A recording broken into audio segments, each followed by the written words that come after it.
Alors, c'est parti pour cette correction. Donc, n'hésitez pas à me dire si vous entendez bien dans le chat. Je le dis à moins 10 fois, je crois. Mais bon, c'est important parce que j'aimerais vraiment bien savoir que... Enfin, je voudrais être sûr qu'on s'entende très bien. Comme l'ensemble de ces lives, on révise la néphro, tout sera disponible sur la chaîne YouTube en rediffusion. Donc, si vous n'êtes pas là pendant le live, pas de problème. Donc ouais, vous êtes dans la dernière ligne droite, faites bien attention à vous. Là, c'est vraiment contraphobique. Toutes les révisions que vous faites, c'est surtout pour vous rassurer avant le concours. La plupart de vos connaissances ayant été acquises. Donc moi, je vous fais effectivement ces petites corrections un peu sur le tard.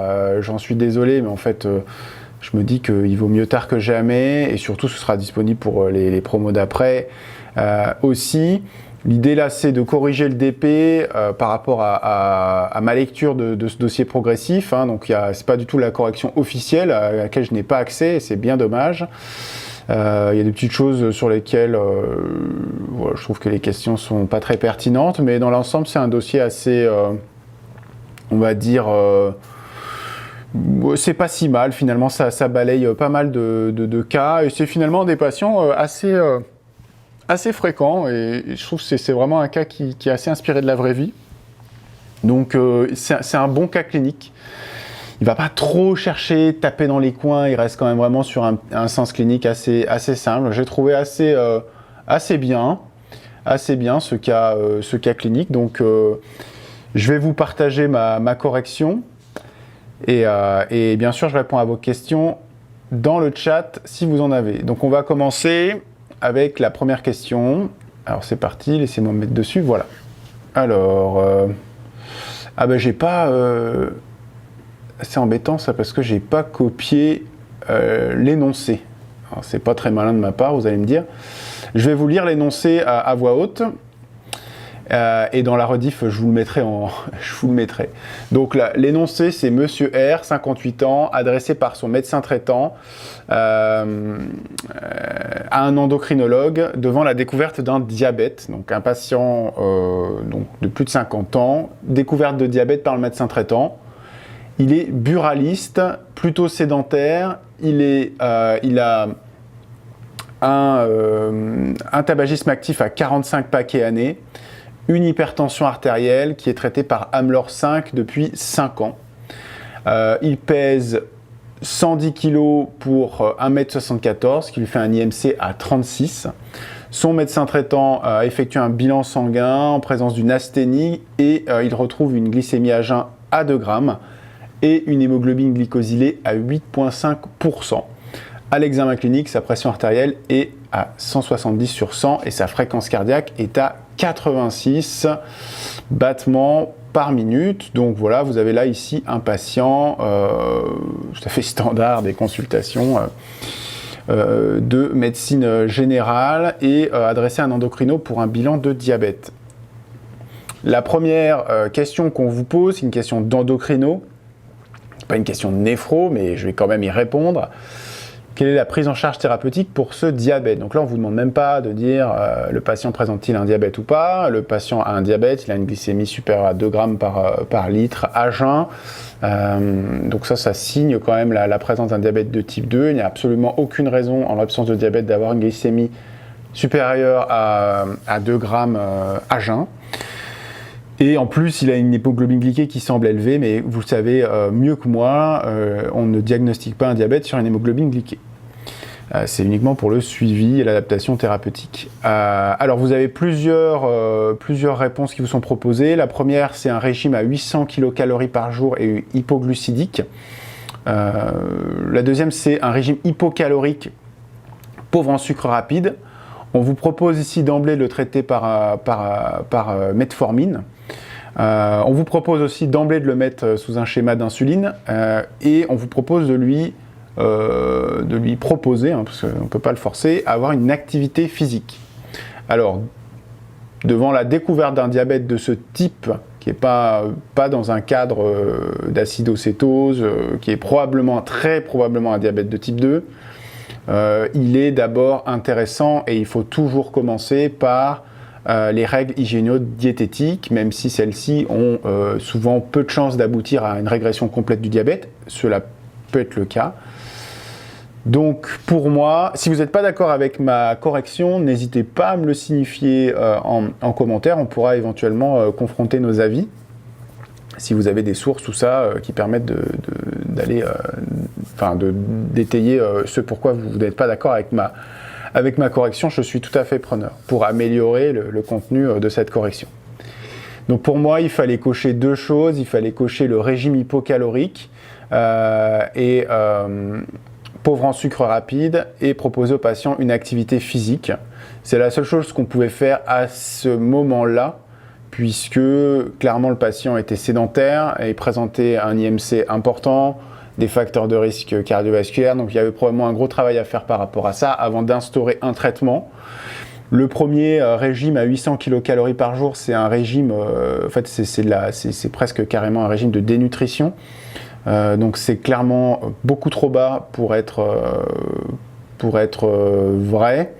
Donc pour moi, le régime hypocalorique avec une réduction de 30% de ses apports actuels et limiter l'apport en sucre rapide qui seront des sucres qui vont faire augmenter sa glycémie très rapidement dans ce cadre de l'insulinorésistance, ça me semble être quelque chose d'adapté, ainsi que l'activité physique. La metformine pourra venir après, s'il y a un échec des règles hygiéno-diététiques, et bien sûr, on ne met pas chez ce patient un traitement en basal bolus direct, surtout si on est face à un diabète de type 2, où on pourra arriver à ce traitement, mais beaucoup plus tard. Donc voilà, pour moi, cette question, je ne sais pas si elle vous a posé problème quand vous avez préparé ce cas clinique. En tout cas, j'ai l'impression que c'est quand même quelque chose d'assez acquis, qu'on fait d'abord des règles hygiéno-diététiques dans le diabète avant de proposer un traitement. Voilà, si jamais il y a des questions par rapport à ça, n'hésitez pas dans le chat, sinon je poursuis avec les questions un peu plus néphro. Donc vous récupérez le bilan sanguin du patient. Donc là, ça devient intéressant. Il a une créatine à 130 micromoles par litre, un débit de filtration qui est calculé par le CKD-EPI à 52 ml par minute, ajusté à sa surface corporelle. Et sur la bandelette urinaire, vous avez 3 croix d'hématie, 3 croix de protéines, 3 croix d'hématie, des leucocytes qui sont négatifs, des nitrites qui sont négatifs et des corps cétoniques qui sont négatifs. On vous demande quels sont les examens biologiques qui sont nécessaires à ce stade. Donc là, vous avez un patient qui a une créatinine qui semble élevée, en tout cas qui semble un petit peu au-dessus de la normale, avec un DFG calculé qui est inférieur à 60, donc qui le placerait dans une situation d'insuffisance rénale chronique, si on avait plusieurs mesures. Et en plus, on vous donne des éléments de diagnostic néphrologique avec une bandelette urinaire, avec toutes les limites que présente la bandelette urinaire. C'est bien là qu'on essaye de vous faire réfléchir sur quels sont les examens qu'il va vous falloir pour confirmer les anomalies que vous voyez sur cette bandelette urinaire. N'oubliez pas que la bandelette urinaire vous permet, détecte des composants dans les urines qui sont des composants qui peuvent se rapporter à une protéinurie, une hématurie, une leucocyturie. On ne détecte pas directement les hématies, mais l'hémoglobine. On ne détecte pas l'ensemble des protéines, mais simplement l'albumine. Donc une protéinurie de 3 croix à la bandelette signe une protéinurie formée majoritairement d'albumine, puisque c'est celle-là qui est détectée. Et les hématies à 3 croix, ça veut juste dire qu'il y a beaucoup d'hémoglobine dans les urines. Ça ne veut pas dire qu'il y a des hématies qui sont... ça ne veut pas forcément dire que les hématies sont entières dans les urines. Donc ça, c'est quand même une petite nuance à faire. Donc si vous voulez aller plus loin dans votre diagnostic, il vous faut forcément des examens plus spécifiques que la bandelette. Et c'est là qu'on vous demande quelque chose. Donc... Ici, vous avez des trucs qui sont complètement... là, vraiment, je pense qu'il y a peu d'ambiguïté parce que là, vous avez des trucs qui ne se font même pas en pratique clinique. Donc, vous avez le dosage rénine-aldostérone. Donc là, on n'est pas face à une hypertension résistante, on n'est pas du tout face à une hypokaliémie avec hypertension artérielle résistante. Enfin, on n'est pas du tout dans ce contexte-là. C'est pas du tout un examen que l'on fait en première intention devant une bandelette urinaire perturbée et une suspicion d'insuffisance rénale chronique. Clairement, non. L'examen cytobactériologique des urines va vous apporter des éléments qui sont majeurs pour votre réflexion. Donc celui-là, il faut le faire, puisque vous avez un sédiment qui semble altéré avec la présence de globules rouges dans les urines. Donc vous voulez savoir si effectivement ce sont des globules rouges ou si c'est simplement de l'hémoglobine. Est-ce que vous allez avoir quand même des bactéries qui poussent, bien que là vous avez l'impression qu'il n'y a pas de bactériurie, puisqu'il n'y a pas de leuco, il n'y a pas de nitrite, mais enfin il peut y avoir d'autres types de bactéries qui provoquent la présence d'hématies ou une petite inflammation à bas bruit. Donc vous voulez confirmer ces anomalies du sédiment par un examen plus spécifique du sédiment, et l'examen cytobactériologique des urines est parfait puisqu'il y a l'examen cyto dedans et vous aurez en plus une information sur la bactérie. La protéinurie des 24 heures me semble importante à ce moment-là puisque vous avez une forte protéinurie diagnostiquée sur la bandelette, donc il vous faut absolument la quantifier avec ici une protéinurie des 24 heures ou maintenant, ce qui se fait de plus en plus, c'est un rapport protéinurie sur créatininurie qui est aussi assez fiable et sur lequel on va pouvoir baser notre jugement, qui est beaucoup plus facile à recueillir chez le patient. Et les deux autres, les anticorps anticytoplasme des polynucléaires neutrophiles, les ANCA et les anti-PLA2R, c'est beaucoup trop tôt pour proposer ce type de bilan. On n'est même pas sûr de la glomérulopathie, bien qu'effectivement on a l'impression que ce soit un problème d'albumine, puisque la protéinurie sur la bandelette est très très positive et que c'est de l'albumine que je vous ai dit. Mais voilà, c'est beaucoup trop tôt pour parler de ça, donc c'est pas du tout à ce stade, c'est bien à ce stade qui est important à retenir dans cette question, qui est important dans votre bilan. Donc pour moi, les deux examens à faire à ce moment-là qui vous sont proposés, c'est l'examen cytobactériologique des urines et la protéinurie des 24 heures. Je ne suis pas sûr qu'il y ait beaucoup d'ambiguïté par rapport à cette question. S'il y en a, n'hésitez pas à poser la question. J'ai bien vu ta question sur les glyphosines chez les patients IRC modérés. J'y réponds à la fin du live, comme ça, étant donné que ce n'est pas une question directe du live, ça nous permet d'avancer sur le live. Et après, on discutera de ça. C'est assez intéressant, effectivement, les traitements antidiabétiques chez les patients IRC, et ça bouge tout le temps. Donc, une partie de la réponse sera peut-être très probablement. Pour l'instant, ce n'est pas dans les recos, malheureusement. Alors, question 3. Du coup, l'avantage dans ces cas cliniques, c'est que vous avez la réponse à vos questions juste après, ce qui est facile, qui est plus simple pour faire la correction, pour être sûr en tout cas qu'on est d'accord avec celui qui a fait le dossier. Donc là, on vous donne le résultat de CBU, où vous avez des hématies à 80 000 par millilitre. Je vous rappelle que le seuil pathologique étant supérieur à 1000. Les leucocytes à 100 000, inférieur à 1000, une culture négative sur 24 heures. Non, culture négative sur 24 heures, ok, donc c'est la culture après 24 heures qui est négative. Et la protéinurie des 24 heures, on vous la donne, elle est à 2,5 grammes par jour, composée à 70% d'albumine. On vous donne en plus le résultat de l'électrophorèse des protéines urinaires. Donc là, c'est vraiment, vous avez ceinture bretelle. Et on vous dit quels sont les examens complémentaires à réaliser devant ces anomalies. Donc là, vous avez deux éléments dans ces résultats. Vous avez la confirmation qu'il existe quand même une hématurie, qui est supérieure au seuil pathologique. Vous ne savez pas si vous avez des cylindres hématiques, choses comme ça. En tout cas, vous êtes sûr qu'il y a une hématurie. Et vous avez une protéinurie des 24 heures qui est élevée. Donc vous avez probablement une atteinte glomérulaire assez certaine avec cette protéinurie composée d'albumine. Et une hématurie qui peut être aussi le stigmate d'une atteinte glomérulaire, mais qui peut aussi être le stigmate d'autre chose.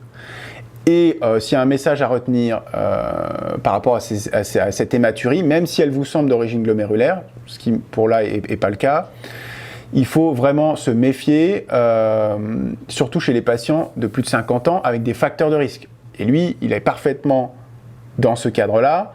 C'est un patient de plus de 50 ans qui présente des facteurs de risque de cancer, de vessie et des voies excrétrices notamment.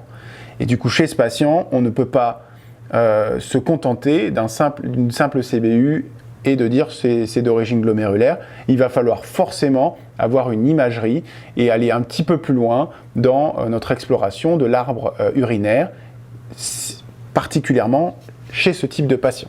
Donc l'homme de plus de 50 ans tabagique, c'est clair qu'il va avoir droit à un bilan urologique. Donc là, on vous demande quels sont les examens à faire. Donc vous avez un patient qui est diabétique, dont l'antériorité de diabète vous est inconnue, bien qu'elle semble plus ou moins récente. Néanmoins, ce patient, vous ne savez pas exactement depuis combien de temps il est diabétique. Donc il vous faut un peu plus d'éléments. Vous savez que dans l'insuffisance rénale, il y a un certain nombre quand on est face à une néphropathie qui est d'allure glomérulaire, comme ici c'est le cas avec une protéinurie abondante, une insuffisance rénale, une hypertension, bon, on a pas mal de signes d'atteinte glomérulaire, hein, si vous voulez revoir ça, j'ai quelques vidéos sur la chaîne pour aller un peu plus loin sur le sujet. Il y a quand même certaines situations dans lesquelles on ne va pas proposer la biopsie, puisque la plupart des néphropathies glomérulaires, dans l'arbre de diagnostic, on a une biopsie rénale qui est quasiment obligatoire. Ici, on pourrait être dans le cadre où on ne fait pas de biopsie, c'est-à-dire un patient diabétique depuis un certain temps, qui présente une protéinurie, il a une hypertension, et on aurait envie de savoir comment est son atteinte microvasculaire ailleurs que dans le rein, pour savoir si en fait, c'est pas vraiment une atteinte microvasculaire du diabète qui est dans son rein. Et le meilleur examen pour ça, c'est le fond d'œil, puisque le fond d'œil va nous permettre de voir les micro-vaisseaux au niveau de la rétine pour voir s'il y a une atteinte de la microcirculation par le diabète. Donc ici, le fond d'œil me semble indispensable pour aller un petit peu plus loin dans l'arbre diagnostique de cette glomérulopathie. Et comme je vous ai dit, cette hématurie, on ne peut pas se dire « Oh, bah, il y a une protéinurie glomérulaire, c'est que ça doit être une hématurie d'origine glomérulaire. » Il y a probablement un chevauchement. Il y a chez ce patient 10 000 raisons de faire un problème sur l'arbre excréteur, enfin l'arbre urinaire, donc il faut absolument une imagerie de l'arbre urinaire. À ce moment-là, il faut commencer par des choses simples. On fait une échographie vésico-rénale. Le Doppler artériel me semble intéressant chez ce patient dans le contexte, puisqu'il a une hypertension artérielle, mais je pense qu'il on vous le propose comme ça, moi je l'aurais coché vrai, en tout cas j'ai coché ça vrai aussi, échographie vésico-rénale avec Doppler artériel. Biopsie des glandes salivaires accessoires, je vois pas pourquoi est-ce qu'on lui ferait une biopsie des glandes salivaires accessoires à ce moment-là, puisqu'on a quand même en tête que le patient a probablement une glomérulonéphrite diabétique, une glomérulosclérose diabétique. Ça pourrait être intéressant si on suspecte une amylose, mais attention, le rendement diagnostique d'une biopsie des glandes salivaires accessoires en présence d'une protéinurie, il n'est pas de 100%. Donc de toute façon, il faut pas, probablement ça n'éliminera pas l'amylose s'il n'y a pas d'amylose sur la biopsie des glandes salivaires accessoires. Donc rendement diagnostique faible, c'est pas très invasif, vous pouvez le faire, c'est très bien, mais clairement ça vous apportera pas grand-chose ici. Pour réfléchir, parce que si c'est positif, ok, il y a une amylose, mais bon, c'est pas trop là où vous allez. Si c'est négatif, de toute façon, ça vous apporte rien. Angio-IRM rénal, ça sert à rien pour l'instant, puisque vous n'avez même pas des examens simples, et uroscanner non plus. On commence par une échographie. Donc, Fentanyl, tu dis que tu n'as pas coché le fond d'œil perso, je vois pas ce que ça pourrait nous apporter, puisque l'hématurie indique de toute façon qu'une PBR, quel que soit le résultat du fond d'œil. Attention, c'est bien ce que je viens de dire. Alors, j'ai pas accès au correctif, mais pour moi, ici, on est sur une découverte de diabète d'antériorité inconnue. Donc, ce patient, il a peut-être un fond d'œil avec une rétinopathie proliférante, ce qui pourrait signer une atteinte microvasculaire très sévère, et donc très probablement une glomérulosclérose diabétique. Attention, l'hématurie ici, tu n'as pas la possibilité, avec ce qu'on te donne ici, de distinguer une hématurie d'origine urologique d'une hématurie d'origine néphrologique. Et chez ces patients, comme je le répète, chez ces patients, même si l'hématurie semble glomérulaire, on va quand même faire un bilan parce qu'il a tous les facteurs de risque de faire une tumeur vésicale, globalement, ou une tumeur de l'appareil urinaire. Donc vraiment, c'est super important d'avoir les deux, je pense, et on n'ira pas à la biopsie rénale forcément chez ce patient. Là, dans le cas clinique, ils vont à la biopsie rénale parce qu'il y a des éléments qui nous donnent envie d'y aller, et des fois on le fait chez le diabétique. Mais l'hématurie ici, effectivement, c'est écrit noir sur blanc dans votre collège, s'il y a une hématurie, c'est pas une néphropathie diabétique, ce qui en pratique n'est pas tout à fait vrai, mais bon, c'est écrit dans le collège et je pense qu'il faut s'y tenir. Mais là, l'hématurie, elle est clairement d'origine urologique, c'est la suite du dossier qui vous le dit, mais globalement ici, on ne peut pas être rassuré par simplement cette hématurie et cette association à une protéinurie. Donc il faut le fond d'œil pour le bilan du diabète, pour être sûr qu'on n'est pas face à un diabète extrêmement décompensé et très sévère. Et une imagerie simple. Pourquoi pas d'uroscanner? Pourquoi pas d'uroscanner maintenant? Parce que on n'a pas fait une échographie rénale. L'échographie rénale est la plupart du temps un premier examen de débrouillage qui va nous donner des éléments sur y a-t-il une obstruction ou pas. Le Doppler nous dira y a-t-il un problème sur les artères et sur les flux intraparenchymateux au niveau rénal. Y a-t-il des grosses anomalies sur les voies urinaires? Et ça nous permettra déjà d'éliminer une grande partie des choses. Avec cette CBU, chez ce patient, on va pouvoir proposer quelque chose, on va pouvoir proposer la recherche de cellules en anapathe dans les urines, choses comme ça. Et si on a une suspicion, on va à l'uroscanner. L'uroscanner égale injection de produits de contraste, patient avec une insuffisance rénale. Voilà, donc tout ça fait que à ce moment-là du dossier, c'est un peu trop tôt pour proposer l'uroscanner. On va y aller avec un tout petit peu plus de billes en disant j'ai une forte suspicion de cancer de vessie ou de cancer des voies excrétrices, je veux un uroscanner. Pour moi, c'est trop tôt pour faire l'uroscanner, on fait fond d'œil et échographie vésico-rénale avec le Doppler artériel, ça c'est le petit bonus. Donc moi c'est comme ça que je le corrige, je vois que vous n'aviez pas coché le fond d'œil. Alors très juste, Marie, sur le fait de dire que le patient est obèse et que probablement le rendement du Doppler, sera pas bon. D'ailleurs, il n'est pas bon après. Mais ça n'empêche qu'il faut quand même commencer par le plus simple. Il faut quand même commencer par le plus simple parce que c'est le moins invasif et c'est celui où il y aura le moins la balance bénéfice-risque est la plus favorable. L'uroscanner avec l'insuffisance rénale du patient, qu'on n'a pas encore, on ne sait pas encore quelle est cette insuffisance rénale, d'où elle vient, si elle est ancienne ou pas. Ça me paraît pas judicieux, là maintenant, de proposer un examen avec produit de contraste, tout de suite maintenant. C'est pour ça qu'on commence par l'échographie rénale. Et une fois qu'on a un peu plus d'éléments, on ira à l'uroscanner et on va à l'uroscanner chez ce patient. Enfin non, on va pas à l'uroscanner, mais en tout cas, on va lui faire un scanner. Pourquoi est-ce qu'on s'oriente vers une hématurie urologique ici? Le tableau m'a l'air plutôt néphrologique. Alors, c'est ce que je répète ce que je dis. C'est pas parce que le tableau semble néphrologique, c'est-à-dire hématurie, protéinurie, qu'il ne faut pas faire un bilan de problèmes urologiques chez les patients présentant des facteurs de risque. Et ça, c'est écrit clairement dans votre collège de néphro, et probablement d'uro aussi. Je n'ai pas checké l'uro, mais j'étais responsable de ce cours particulièrement à la fac à Lyon, sédiments urinaires.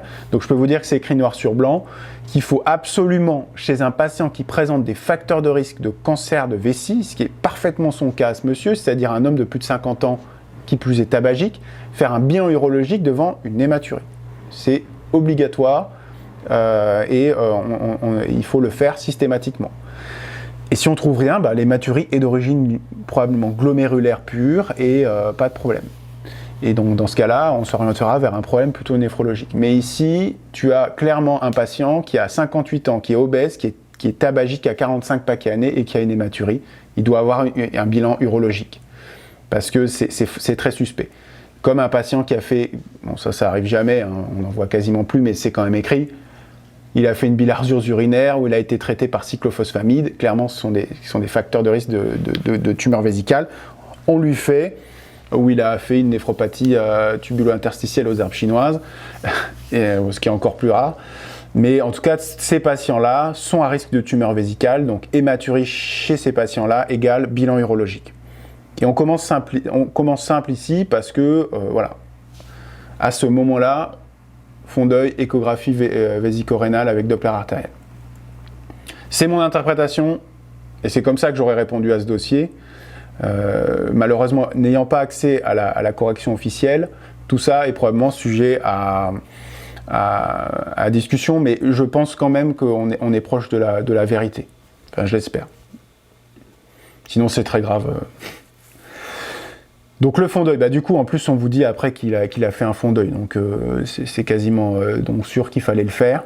Donc rigidité artérielle avec signe de croisement sans autre lésion. Donc ça, pour moi, c'est clairement le niveau. Il n'y a pas de néphropathie diabétique sévère. Donc en tout cas, il n'y a pas de prolifération, il n'y a pas quelque chose de très sévère. Donc l'atteinte microvasculaire du diabète ne semble pas extrême chez ce patient.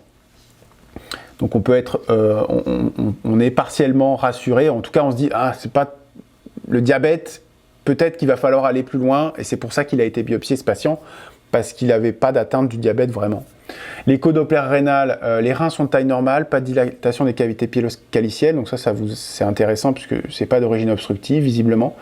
Il y a un kyste rénal de 1 cm à droite et un de 4 mm à gauche. Il n'est pas du tout dans les critères qui permettent de classifier ce patient dans la polykystose rénale, et c'est d'ailleurs, après, il n'a pas du tout assez de kystes sur ses reins, c'est des kystes, c'est assez banal à cet âge-là d'avoir des kystes sur les reins, et très, très probablement que ce patient a ces kystes-là, et c'est absolument banal. L'analyse Doppler est peu contributive, effectivement le patient est obèse, on pouvait s'y attendre, le morphotype du patient. Par contre, le radiologue, la plupart du temps, ne voit pas les artères et ne peut pas visualiser la sténose, mais avec ces mesures Doppler, peut vous dire, j'ai l'impression quand même que les reins sont bien perfusés, qu'il n'y a pas de signe indirect d'une sténose, il n'y a pas d'effondrement des flux dans un des deux reins. Donc du coup, il n'y a pas vraiment voilà. À ce moment-là, on se dit, ok, il n'y a probablement pas de sténose, il n'y a probablement pas d'atteinte microvasculaire au niveau des yeux. Mais on lui trouve quand même une image tissulaire de 12 mm au niveau du bas-fond vésical. Voilà, donc on a un petit peu notre diagnostic qui se dessine pour l'hématurie, qui du coup, même si elle a une composante qui est glomérulaire, ici, a une composante urologique. Et c'est typiquement ce qui se passe en pratique. C'est pour ça que je vous dis que j'aime bien ce cas clinique, qui est un cas clinique de la vraie vie quasiment, où on a des patients chez qui on découvre des tumeurs de vessie, typiquement ce genre de patient, dans un bilan néphrologique. Donc il ne faut certainement pas, c'est vraiment important, et c'est un message à retenir de ce cas clinique, au-delà de l'ECN, c'est que voilà, ne négligez pas le bilan urologique chez les patients avec des facteurs de risque, et n'allez pas directement au truc néphro, parce que ça vous semble cohérent ici. Donc le patient a une image tissulaire au niveau du bas-fond vésical. En plus, malgré toutes les mesures hygiénodiététiques adaptées, le contrôle n'est pas satisfaisant, donc le patient est mis sous metformine, 1,5 g 3 fois par jour, ce qui est au-dessus de la dose qui est... normalement, on est à 1 g par jour, en dessous de 60 ml par minute. Enfin, c'est ce qu'on prescrit dans l'insuffisance rénale. Voilà, bon, après c'est comme ça, le dossier est fait comme ça, on va pas changer, mais j'aurais probablement pas mis autant. Compte tenu si on confirme l'insuffisance rénale. Compte tenu de ces résultats, quelles peuvent être les causes de cette hématurie? Une ou plusieurs bonnes réponses. Alors bon, là je vous ai remis en petit l'énoncé. Donc, polykystose rénale. Pas du tout, le patient a deux kystes, il a deux kystes sur les reins. Bon, il n'est pas du tout les critères de la polykystose, donc on peut éliminer d'emblée avec l'échographie ce diagnostic. Néphropathie glomérulaire diabétique. La néphropathie glomérulaire diabétique ne donne classiquement pas d'hématurie, donc ça ne peut pas être ça. D'accord? Néphropathie à IgA. Le patient n'a pas du tout le tableau d'une néphropathie à IgA. Il peut avoir une néphropathie à IgA, je ne dis pas le contraire. Mais là, il n'y a pas de néphropathie à IgA qui sont probables. Pour moi, ici, voilà, compte tenu de ces résultats, quelles peuvent être les causes de cette hématurie? Alors, néphropathie, donc polykystose non, néphropathie glomérulaire diabétique non, alors néphropathie IgA, tumeur urothéliale, glomérulonéphrite extramembraneuse. Moi, j'aurais vraiment... alors là, peut-être que vous n'êtes pas d'accord avec moi, et vous n'allez probablement pas être d'accord avec moi. Je suis moi-même pas forcément d'accord avec moi-même. C'est un peu bizarre ce que je dis. Ce que je veux dire, c'est que il y a la réponse, on va dire, logique, et puis il y a l'ensemble des hypothèses diagnostiques de la Terre que l'on peut évoquer devant une hématurie chez un patient. Ici, vous avez comme un goulet de possibilités qui semblent restreintes à la tumeur urothéliale. Pour moi, il n'y a pas de... voilà, ce patient, il a une image vésicale, il a une hématurie, il a une tumeur urothéliale, c'est quasiment certain. Alors, est-ce qu'il a une néphropathie IgA? Il a une protéinurie importante dans un contexte de diabète. Pour moi, c'est pas l'élément que je vais évoquer en premier. Une glomérulonéphrite extramembraneuse, il n'a pas de syndrome néphrotique, parce qu'il a 2,5 g, donc il n'a pas vraiment les critères de la glomérulonéphrite extramembraneuse. Mais en même temps, pourquoi pas? Pourquoi on ne l'évoquerait pas? Étant donné qu'il a une protéinurie d'origine glomérulaire importante, pas néphrotique, on n'a pas de données d'albumine ou quoi que ce soit. Donc en fait, moi j'aime pas ces questions, parce qu'en fait, c'est pas, ça sert à rien en fait de vous challenger là-dessus. C'est devant ce tableau, quelle est l'étiologie à éliminer et qu'est-ce qu'il faut vraiment aller chercher chez ce patient jusqu'au bout, parce qu'on est à peu près sûr de trouver quelque chose qui n'est pas bon. Et pour moi, la réponse évidente, c'est tumeur urothéliale. Je suis à peu près sûr que vous avez tous coché ça, mais je suis aussi à peu près sûr qu'il y a une grande partie d'entre vous qui a hésité à cocher néphropathie IgA, glomérulonéphrite extramembraneuse, ce qui me semble complètement pas vraiment pertinent à ce moment-là, vu ce qu'il a dans le fond de la vessie. Mais mais ok, néphropathie IgA, c'est possible. Glomérulonéphrite extramembraneuse, il peut y avoir aussi une petite hématurie. Voilà, donc là, j'aurais envie de dire, si vous avez coché CDE, philosophiquement, vous avez raison. Si vous avez coché CD ou DE, pareil. Mais en même temps, si vous avez coché CD ou DE, pourquoi vous n'avez pas coché la C ou la E si vous n'avez pas coché, si vous avez coché l'une des deux? Et si vous n'avez pas coché la D, par contre là il y a un problème. Je pense que c'est vraiment très important d'avoir coché la D, c'est la plus importante. Dans le cours de néphro, ils disent que la néphropathie diabétique c'est habituellement sans hématurie, donc pour moi c'est pas exclu à 100%. Oui, mais ça c'est tout à fait vrai. C'est tout à fait vrai, il y a jamais de 100%, surtout pas dans la néphropathie diabétique. Donc on peut, la plupart du temps, tomber quand même sur une néphropathie diabétique avec une petite hématurie. C'est pas classique et on doit toujours chercher autre chose quand il y a une hématurie chez un diabétique, même s'il y a une très grosse protéinurie. Et on va pouvoir quand même aller jusqu'à la biopsie pour être sûr qu'il n'y ait pas un autre diagnostic. Mais effectivement, tu as raison. Tu as raison, et donc dans ce cas-là, on aurait pu effectivement cocher la B, mais en fait, si tu veux, dans ce contexte-là, effectivement, il n'y a que la B, il n'y a que la A qui est clairement fausse, et on est bien d'accord, et sinon, les autres, c'est vraiment, c'est de l'interprétation, quoi. Enfin, honnêtement, en tant que néphrologue, je vous dirais pas non, en disant, bah oui, évidemment, il peut quand même avoir une néphropathie glomérulaire diabétique, mais là, en plus, ce qu'on te dit, c'est quand même le fond d'œil, il n'est pas tout à fait, il n'est pas très typique, quoi. Il n'a pas beaucoup d'atteintes microvasculaires, donc bon, j'ai pas très envie de la cocher en ayant vu ça. La néphropathie IgA, c'est une des glomérulopathies primitives les plus fréquentes en population générale, qui reste quand même rare. Mais bon, franchement, le tableau, là, ok, il peut avoir ça, hein, c'est la plus fréquente, donc pourquoi pas, en plus de son diabète et en plus de sa tumeur urothéliale.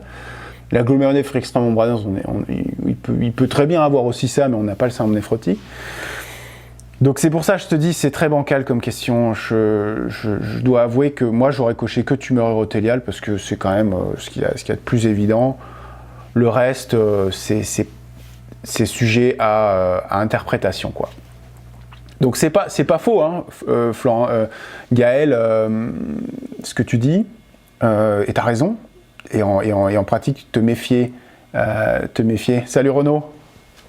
Donc Renaud, si vous ne connaissez pas Renaud c'est mon acolyte sur Dock & Roll.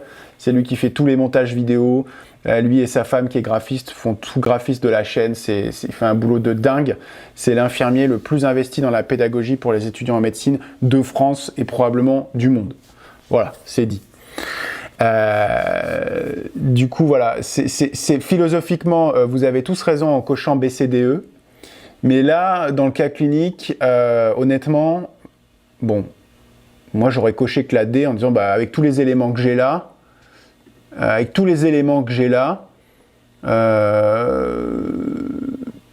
pour moi, l'hématurie, elle est d'origine urothéliale. Et il faut voilà, tant qu'on n'a pas géré ce truc-là, on ne peut pas dire que l'hématurie est d'origine glomérulaire. Voilà, je vous livre mon interprétation. Je serais intéressé par... peut-être que, je sais pas, il y a des gens qui ont peut-être eu 100%, 100 points sur 100, enfin je sais pas, qui ont eu la note maximale à ce dossier et qui pourront vous dire ce qu'ils ont coché. Mais honnêtement, là c'est vraiment pour moi typiquement ce qui va pas dans le CNI, c'est que c'est du pif quoi. Enfin je veux dire, si vous cochez BCDE et qu'en fait on attendait que la D parce qu'on dit attendez mais c'est comme que la D quoi, vous voyez bien qu'il a un problème urologique. Mais que vous avez bien réfléchi, et qu'en même temps, si vous avez toutes ces connaissances, que vous voulez cocher BCDE, mais vous dites, ouais, mais en même temps, il a quand même une grosse tumeur urothéliale, là, il y a peut-être que ça, et que vous avez faux à cette question alors que vous avez le bon raisonnement, bah, je vois pas comment est-ce qu'on vous discrimine, quoi. Donc c'est un peu con, quoi, comme question. Mais donc voilà, moi j'ai coché que la D dans ce contexte-là, mais BCDE me paraissent philosophiquement possible. Dans ce cas-là, et en tant que bon néphrologue, j'ai ces idées, j'ai ces hypothèses diagnostiques en tête aussi. Donc, quels sont les examens nécessaires pour explorer cette hématurie à ce stade? Alors, vous avez plusieurs examens là, que vous avez peut-être tous envie de faire, en disant, bah, effectivement, tous ces examens me semblent intéressants. Alors, moi, qu'est-ce que je vous ai mis? Je ne sais même plus ce que je vous ai mis. Je vous ai mis la fibroscopie vésicale et la cytologie urinaire sur urine fraîche avec examen anatomopathologique. Alors pourquoi? Déjà, à ce stade, la ponction biopsie rénale, ouais, on va y venir à la ponction biopsie rénale, mais franchement, pour l'hématurie, là, je vais pas organiser une ponction biopsie rénale, c'est pas la priorité. La priorité, c'est l'urologie, là. Donc, on va faire un bilan urologique à ce patient. Et on va commencer par aller voir ce qu'il y a dans sa vessie et faire la cytologie sur une fraîche parce que ça c'est rapide avec l'examen anatomopathologique, on peut avoir des cellules machin et la fibroscopie nous permettra de voir la lésion et de la biopsier. Et c'est ça le plus important. L'uroscanner va être intéressant si on confirme la nature pathologique et qu'on aura un bilan d'extension. D'accord? Donc je pense qu'il est important de faire les choses dans l'ordre. On commence déjà par les choses simples. On peut lui faire une ponction biopsie rénale, une fibroscopie, une cytologie urinaire, un uroscanner. On peut même aller lui faire cette urétrocytographie ascendante et mictionnelle qui sert à rien parce que, en fait, je ne sais pas ce que ça va vous apporter. Ça, c'est simplement pour voir les reflux ou avant, quand on n'avait pas le scanner, pour voir les images d'addition ou de soustraction sur l'arbre urinaire pour suspecter des tumeurs. Mais aujourd'hui, avec l'uroscanner, on fait aussi très très bien tout ça. Donc la E, clairement, probablement que c'était la seule qui était de façon évidente fausse, mais les autres, franchement, voilà, encore une fois, c'est hyper traître. Donc moi, à ce moment-là du cas clinique, et pour explorer cette hématurie en priorité, fibroscopie vésicale, cytologie urinaire sur une fraîche avec examen anatomopathologique. Pour moi, la ponction biopsie rénale à ce moment-là n'est pas forcément, elle n'est pas à faire tout de suite. Alors, j'ai une question. La cytologie urinaire ne fait pas partie de l'ECBU. Si. Mais l'examen cytobactériologique urinaire, la plupart du temps, ça va dépendre un petit peu de ton ECBU, mais on va te faire un compte de cellules. C'est-à-dire qu'on va regarder combien il y a de cellules. On va passer le pipi dans un cytomètre de flux, on va compter les globules rouges, on va compter les globules blancs. Globalement, c'est tout ce qu'on va faire. Donc, tu auras une vision quantitative. La cytologie urinaire sur urine fraîche te permettra d'avoir, la morphologie des globules rouges, donc sont-ils accolés les uns sur les autres, ce qui t'orientera vers un problème glomérulaire. Et c'est pour ça que je ne veux pas faire la biopsie tout de suite, c'est parce que je n'ai pas assez d'éléments qui me disent que cette hématurie est d'origine glomérulaire. Et j'ai une tumeur dans la vessie. Et en plus de cette cytologie urinaire, on va fixer les urines avec un certain nombre, avec du PFA, de l'acide du paraformaldéhyde acide, et on va l'envoyer à l'anapathe pour voir s'il n'y a pas des cellules tumorales. Et ça, le CBU ne te donne pas cette information. D'accord ? Le CBU te donne juste un examen cytologique basique et une culture bactériologique. Là, tu vas avoir un examen microscopique par une personne, des urines fraîches, pour voir la morphologie des globules rouges. Et tu vas avoir une fixation des urines, envoi en anapathe, un certain nombre de colorations si nécessaire, pour voir s'il y a des cellules tumorales. Donc vraiment, c'est un examen qui est différent. Et le CBU ne suffit pas à ce moment-là pour faire le diagnostic. Et si sur ta cytologie urinaire, tu as des cylindres hématiques, en plus de ces hématies qui sont d'origine vésicale, là, tu vas dire, ok, l'hématurie semble mixte avec à la fois une partie qui est extraglomérulaire et une partie qui est glomérulaire. Donc, après mon bilan urologique, j'irai voir le rein. Donc, moi, j'ai coché ça comme ça. Et l'uroscanner, pour moi, me semble encore une fois trop tôt. Trop tôt, on n'a pas. Et puis en fait, on sait qu'il y a une lésion dans la vessie. Voilà, c'est ça. La cytologie urinaire sur une fraîche avec examen d'anapathe, c'est clairement comme un frottis.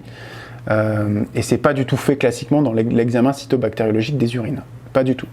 L'examen cytobactériaux, c'est le compte de cellules et une mise en culture. Cytologie sur urine fraîche, on voit les urines, on les regarde au microscope et on fait en plus ici un examen d'anapathe. Le CBU, tu n'auras jamais, ça ne veut pas te dire présence de cylindre. Jamais. Pas du tout. Tu n'auras pas ça.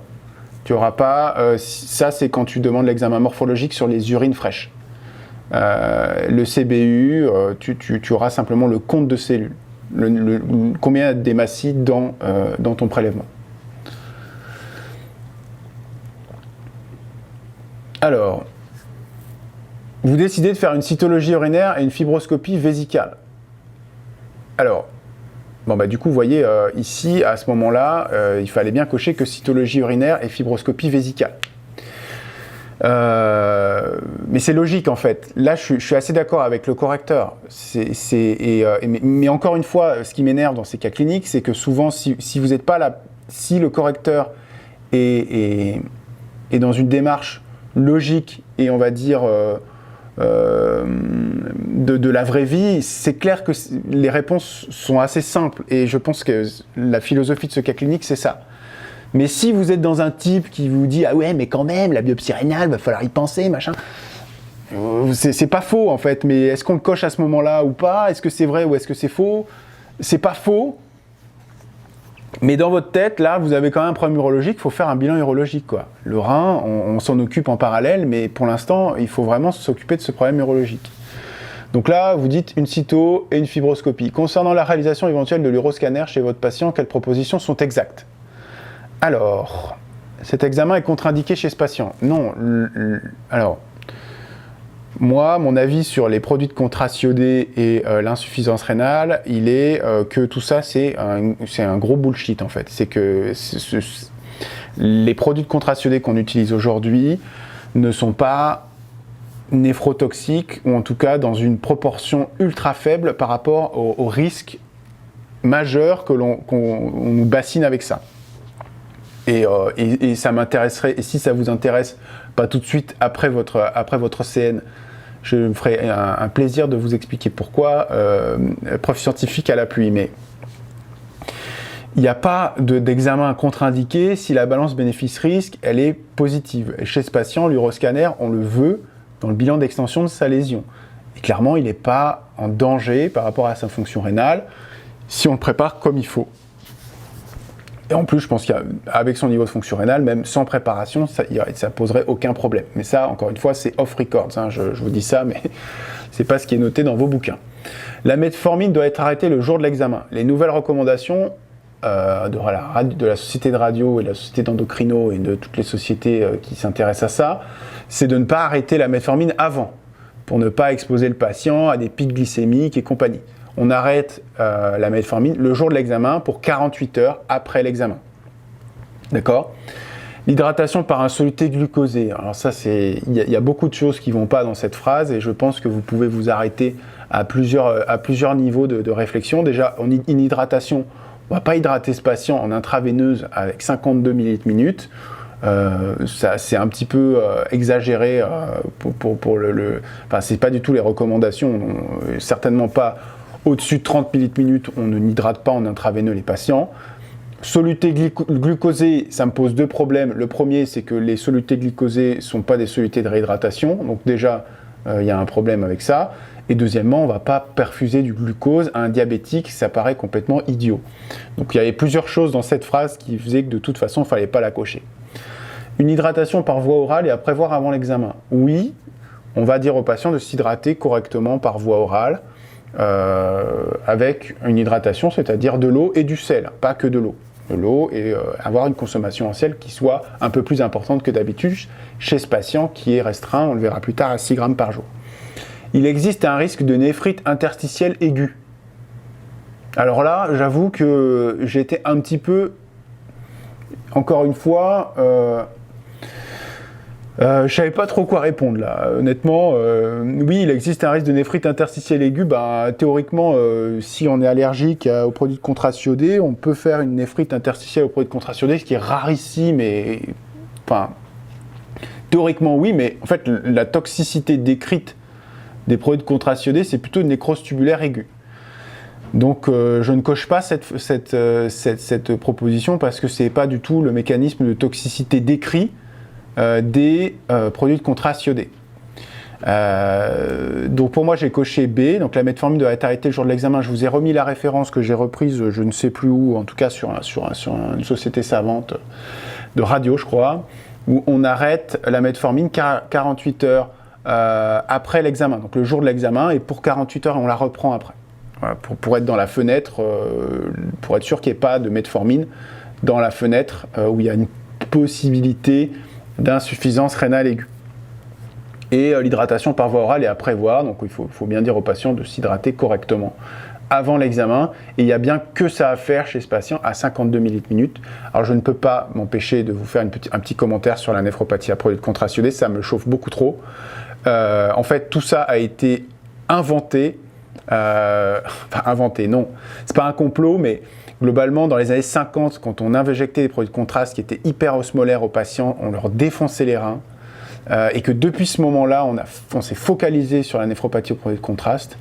Et en fait, l'ensemble des études qui ont été menées dans des situations pathologiques où on regardait en fait les gens qui avaient des scanners injectés et les facteurs de risque de faire une insuffisance rénale aiguë chez tous les patients qui avaient des scanners injectés. Enfin, en gros, par exemple, vous avez un infarctus, vous faites une insuffisance rénale aiguë après votre scanner ou votre injection intra-artérielle de produits de contraste. Et en fait, quand on regarde les études, il n'y a pas d'études randomisées qui ont été faites sur le sujet parce que c'est complètement non éthique de randomiser les gens sur t'auras ton scanner, t'auras pas ton scanner. Évidemment, si le patient a besoin de son scanner, il en a besoin. Mais quand on regarde les études qui sont menées avec des outils statistiques qui permettent de mimer la randomisation, comme le score de propension, les choses comme ça, et quand en fait, le surrisque des produits de contraste ne sort jamais. Il n'y a jamais ce surrisque de faire une insuffisance rénale aiguë. En fait, c'est souvent les facteurs de comorbidité du patient au moment où il fait la complication qui sont en fait déterminants. Donc c'est plutôt un effet de corrélation, mais clairement pas de causalité. Je ferme cette parenthèse. Bref. Effectivement, tu as raison, je pense que le piège voulait être fait avec la nécrose tubulaire aiguë, donc si vous n'êtes pas tombé dedans, c'est très bien. Alors, l'uroscanner ne retrouve pas d'autres lésions urothéliales. Parce qu'effectivement, ce qu'on vous dit, c'est quand vous trouvez une lésion sur l'arbre urinaire, il faut absolument faire un bilan d'extension puisqu'il peut y avoir d'autres localisations ailleurs sur l'arbre urinaire, et donc le meilleur examen pour ça étant l'uroscanner. Et donc c'est un polype. Il a été réalisé une résection transurétérale de polype de vessie, et on vous dit que c'est un carcinome un carcinome urothélial de bas grade, PTA. Quelle est la proposition exacte, donc là il n'y en a qu'une à cocher, hein, concernant sa tumeur? Alors mon conseil, mais bon, c'est un conseil c'est genre j'enfonce des portes ouvertes, quand on a une réponse unique, on répond en éliminant toutes les propositions qui sont fausses. Et on ne prend que celle qui semble la plus vraie. Et c'est important de faire comme ça, pour pas vous faire piéger, parce que des fois vous avez l'impression que la première, ah oui, c'est ça la B elle a l'air juste, mais en fait la D aussi elle a l'air juste, et en fait c'est laquelle la plus juste. Donc on prend chaque proposition et on dit c'est celle-là ou c'est pas celle-là. Il s'agit d'une tumeur invasive infiltrant le muscle. Non. Le carcinome urothélial de bas grade PTA, c'est un carcinome urothélial qui n'envahit rien, donc qui est vraiment situé dans l'épithélium, dans l'urothélium, c'est tout. D'accord, donc il n'y a pas d'envahissement des couches musculaires de la vessie, donc celle-là est fausse. Il s'agit d'un carcinome in situ. Alors, ça c'est typiquement la question qui m'énerve, parce que je ne vois pas l'intérêt de vous faire retenir des classifications TNM. C'était déjà le cas à mon époque, enfin, c'était déjà le cas il y a presque 10 ans quand j'avais passé l'internat. Je trouvais ça débile de nous faire apprendre des trucs qui changent tous les 2 ans, en plus auxquels on a accès sur internet, et puis en plus on n'est pas spécialiste, ça ne nous sert à rien de savoir si c'est in situ ou simplement PTA ou PTI ou 6 machin. Donc ça c'est vraiment la question de discrimination, ça sert à rien en fait, ça fera pas de vous un bon médecin ou un mauvais si vous savez pas ça. Et par contre ça va vous déprimer de pas avoir juste, parce que dire je connais encore pas mon TNM de vessie, mon Dieu, je suis un mauvais médecin. Ce qui est faux en fait, moi je le connais pas, j'étais obligé d'aller le revoir pour répondre à cette question. Donc c'est pas un carcinome in situ parce que ce serait un PTIS sinon, ou un 6, enfin je sais pas, le truc comme ça, donc c'est pas celui-là. Voilà, donc ça vous le savez pas malheureusement. Ça infiltre pas le chorion parce que c'est que dans l'urothélium, le PTA, c'est vraiment que l'urothélium, et ça envahit aussi ça va du côté de la vessie, ça fait un polype quoi. Il s'agit d'une tumeur papillaire non invasive, donc c'est bien ça, une tumeur papillaire non invasive, et il s'agit d'une tumeur épidermoïde, c'est un carcinome urothélial. Alors, moi j'ai coché la D, mais alors du coup je suis plus bien sûr de moi là. Parce que là j'hésite avec la E. Est-ce que c'est un carcinome épidermoïde, puisque finalement il est urothélial et dépendant de l'épithélium, ou une tumeur papillaire non invasive? J'en sais rien. Alors là j'ai un doute là. Je sais pas pourquoi j'ai mis la D. Vous avez mis quoi vous? Dites-moi dans le chat ce que vous avez répondu. Vous avez répondu soit D, soit E. Et je vais aller vérifier ça tout de suite là. Je vais pas vous laisser avec un truc carcinome urothélial carcinome épidermoïde de vessie PTA. Est-ce que c'est bon ça? Lésion.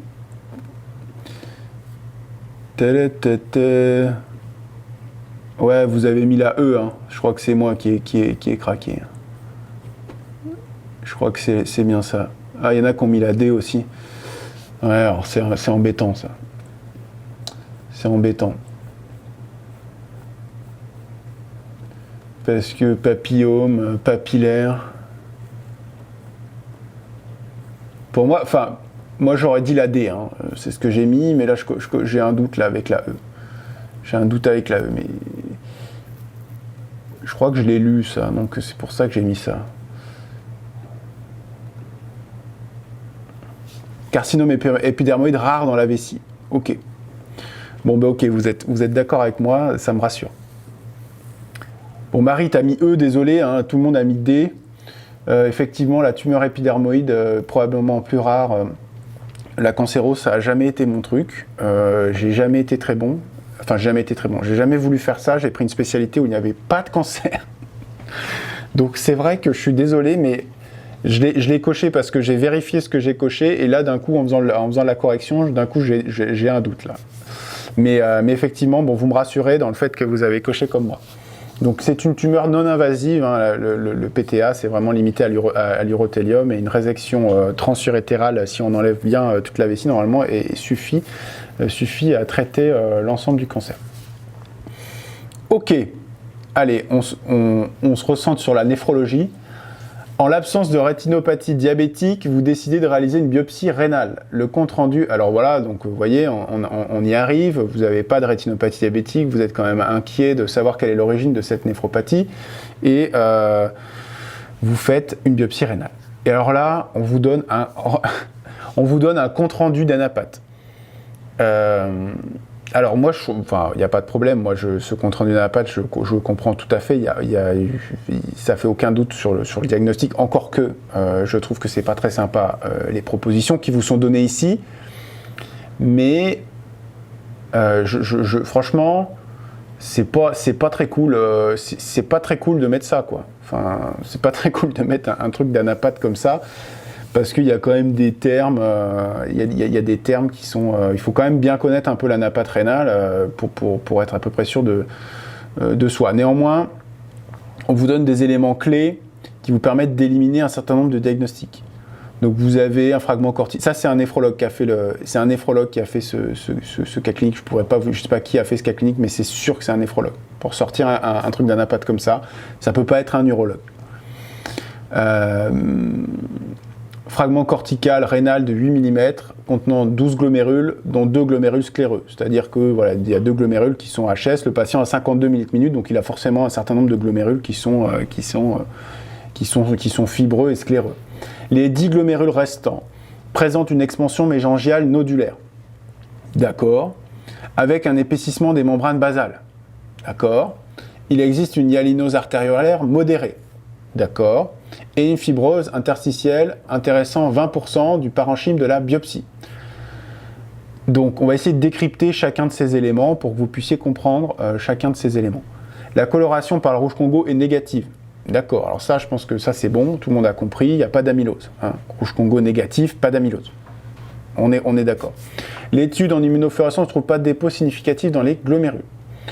Donc vous avez une néphropathie glomérulaire avec expansion mésangiale nodulaire, c'est-à-dire qu'il y a dans le mésangium, vous trouvez des nodules, il y a quand même des nodules. Ces nodules ne correspondent pas à quelque chose de significatif quand on les colore en immunofluorescence. Quand on fait l'immunofluorescence, on ne retrouve pas des immunoglobulines A, par exemple, parce qu'on vous l'aurait dit. On vous aurait dit il y a des dépôts d'IgA dans ces nodules. Donc vous pouvez d'emblée, avec l'immunofluorescence, éliminer une néphropathie à IgA. On va voir juste après quels sont les diagnostics qu'on vous propose. Vous avez une expansion mésangiale nodulaire et un épaississement en membrane basale et une hyalinose artériolaire. Ça, c'est typique de la glomérulosclérose diabétique. Je vous le dis, hein, on arrête de faire un suspense. La fibrose interstitielle, elle est là parce qu'en fait, le patient a une insuffisance rénale chronique. Il a 52 de débit de filtration glomérulaire, donc vous biopsiez un rein insuffisant rénal chronique, il y a forcément une part de fibrose expliquée par différents processus pathologiques, probablement aussi une part avec l'épaississement des membranes basales et la hyalinose artériolaire, et aussi probablement la néphroangiosclérose. Donc là,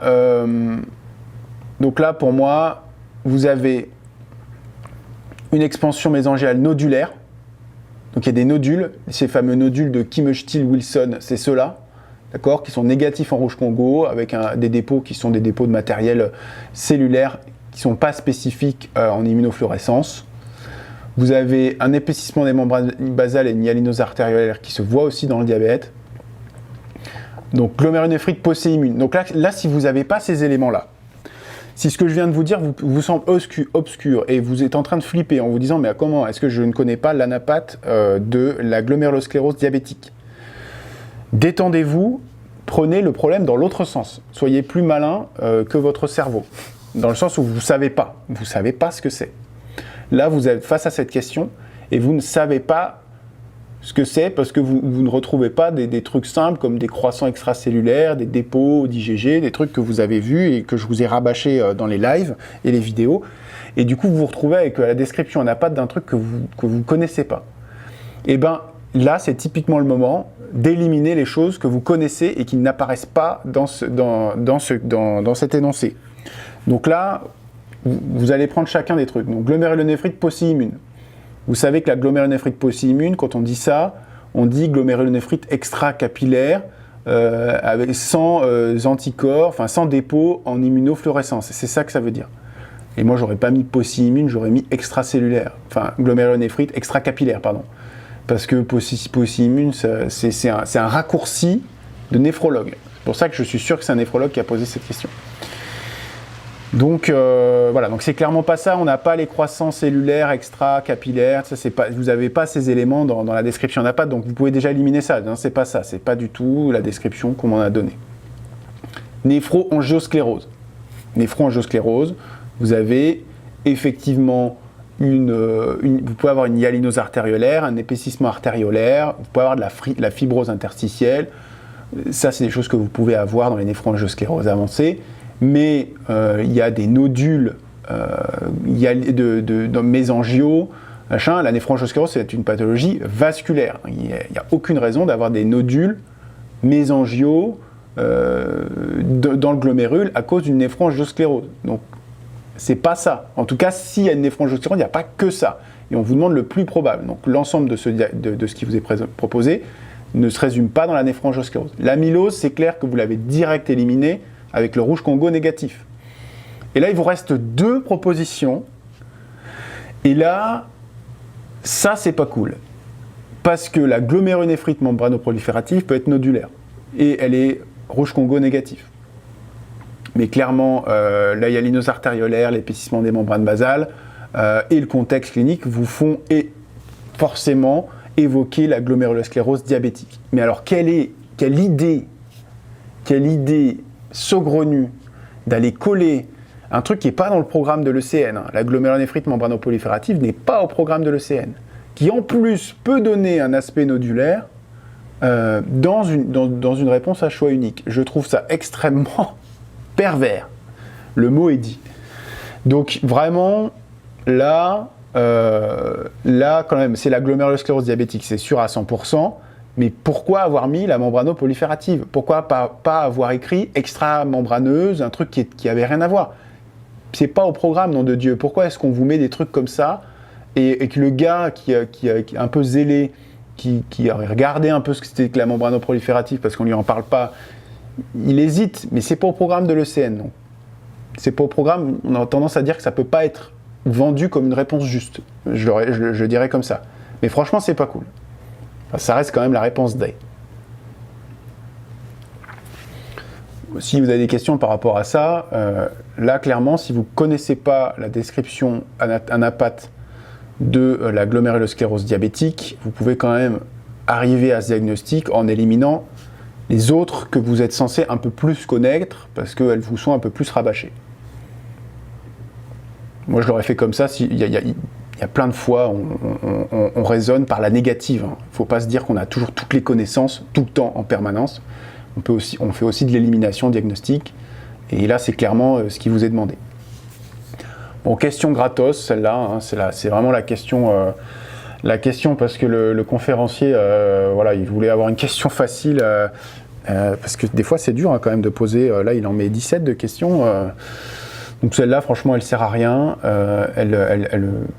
En tout cas, je pense qu'elle n'est pas très discriminante. On vous demande quel est le stade de maladie rénale chronique d'un DFG à 50. Donc voilà, c'est un stade 3A. Ça, faut la prendre par cœur. Il n'y a vraiment aucune compréhension. Ça sert à pas grand-chose, à part aux néphrologues, éventuellement pour les études, pour plein de choses comme ça. Je vois pas l'intérêt. Mais moi aussi, dans mes cas cliniques, je mets ça, parce que ça me fait une question facile, et puis c'est aussi facile pour vous, donc c'est très bien. Quelles sont les cibles de traitement à ce stade ? Alors du coup, c'est vrai qu'on vous dit à ce stade, comme si les choses qu'on vous présentait ici avaient quelque chose à faire avec le stade. En fait, tout ce qu'on vous présente ici, réponse juste ou fausse, c'est des objectifs dans l'insuffisance rénale chronique qui sont valables quel que soit le stade, donc c'est un peu bizarre. Donc là, on vous demande de prendre en charge une insuffisance rénale chronique de stade 3A avec des choses extrêmement basique, hein. Donc là, c'est les objectifs de néphroprotection qui vous sont demandés.